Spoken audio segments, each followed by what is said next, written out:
Guys, ang mga pusa gusto na naman pumasok sa bahay ni Liet. At eto naman si Binbin nakatali kasi syempre hindi na siya pwedeng pakawalan kasi nag-stay siya sa gitna ng kalsada baka masagasaan, di ba? So okay na nakatali siya. Ito naman si Rodora, makulit na pusa pero mabait. At si Miming, senior na po yan si Miming.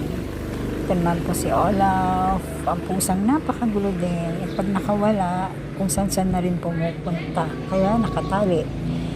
Si Ponsi naman ito, ang pusa na bigla na lang sumulpot sa aming bahay. At inampo na rin namin. At ito naman si Tules, at napakabait din na pusa, malambing. Super lambing yan. Ayan naman ang mga dinidiligan ko araw-araw. Aking mga plantita na nasa paso lang. Araw-araw ko silang dinidiligan. Olaf na makulit. At yung mga bagong panganak na pusa namin. Ang cute din at napakakulit. Yun lang.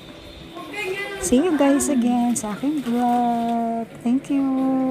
Bye.